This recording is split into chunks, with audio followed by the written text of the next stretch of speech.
Anxiety and spirit distress. The idea of this chapter is to show how spirits influence anxiety, panic, and depression. People who do not believe in spirit distress can as well skip this section. The intention is not to say that we are not responsible for our current state of mind and body and put everything on spirit distress. We are responsible for our state, and spirits are just a means to accelerate our suffering. Spirits by themselves do not distress us unless our state of mind is degraded. The goal is to show how our state of mind can break the body and the spirit's role in speeding up the degradation. The purpose is also to show the mechanism of spirits' distress. There are virtually infinite ways spirits can trouble us and create anxiety. Spirits have the following ability: influence our minds with specific thoughts, cause nerve distress in weak or damaged body parts. Spirits can influence the air and water elements of the body to a certain extent. They can also influence the earth's elements of body based on our level of darkness. The state of darkness means a person who indulges in lots of vices like lust, anger, greed, carelessness, laziness, etc. influence emotions and feelings and thereby influence our addictions. Lower our spiritual energy with their dark lower spiritual energy. Spirits know our weaknesses in terms of character and bad habits.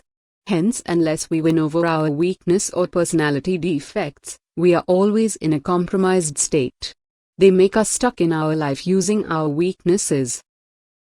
Some people learn from what life teaches them, but some people show an attitude of carelessness, ego, etc. which prevents them from learning from their mistakes. If a person does not correct from mistakes, he will be distressed more and more by using his defects. Spirits as such cannot distress or cause us physical pain unless we have damaged our body. A damaged nerve, muscle, etc. will be the target for spirit distress. Spirits attack those people who are weak-minded or those having a monkey mind, that is low control over the mind. People do wrong things and degrade their spiritual vibrations. Dark energy accumulates in them because of wrong thoughts, words, and actions. Those who indulge in negative thoughts, words, and actions darken their subtle vibrations and hence spirits distress them. As the state of mind goes down, people tend to go into a self-destructive mode, where they would hurt themselves. By addictions, workaholism, not proper food, posture problems, sexual addictions, carelessness about health, etc. Once a certain body part gets damaged, spirits take control of those physically damaged parts and cause distress. Pain is the way for spirits to control us. They also can inject waste or negative thoughts or emerge negative feelings stored in our subconscious minds. Spirit-possessed people keep changing their decisions now and then. We would not have much willpower and tend to get distracted easily.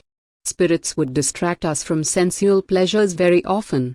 Once we become careless and break our health, they would make use of issues of health to control us.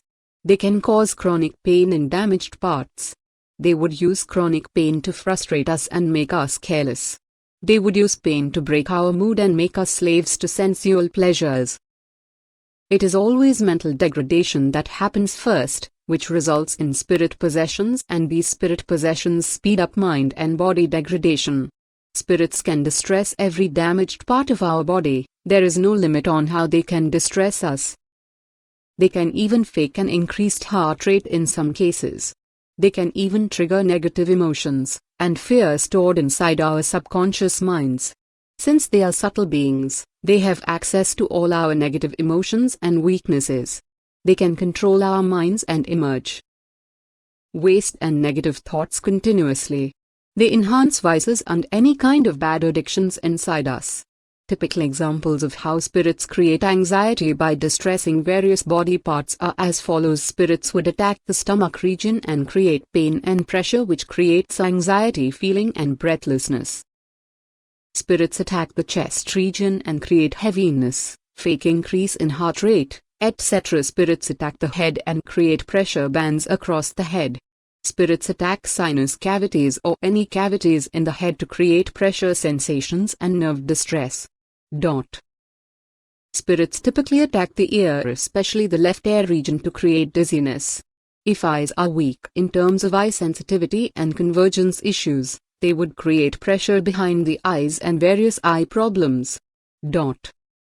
Spirits can create this distress simultaneously, which is what a typical panic attack would look like, that is, dizziness, heavy chest, increased heart rate, pressure bands across the head, foggy mind, etc. As we become careless and indulge in vices, our spiritual vibrations become darker as time passes. The darker our vibrations, the more control spirits have on our mind and body in creating various kinds of distress. They bring down our character slowly using laziness, carelessness, and vices. There is a positive side to spirit distress. They magnify our suffering, thereby showing our weakness more prominently. Hence, they help us to see our defects and fix them fast. By following the mind disciplines like positive thinking, meditation, staying happy, etc., we can get rid of the spirit's influence on us. By fixing the defects within us, we will be able to remove spirit distress as well. There are many ways spirits can create distress in the mind and body, and hence it is better to learn from the mistakes and get rid of the problem at an earlier stage. The following books and online websites can be referred to understand the mechanism of spirit attacks. Obsession and Possession by Torchen Saradarian. Otherworld by Tokum Saradarian. Pigs in Parlor Battling Dark Forces Spiritual Research Foundation website. Thank you.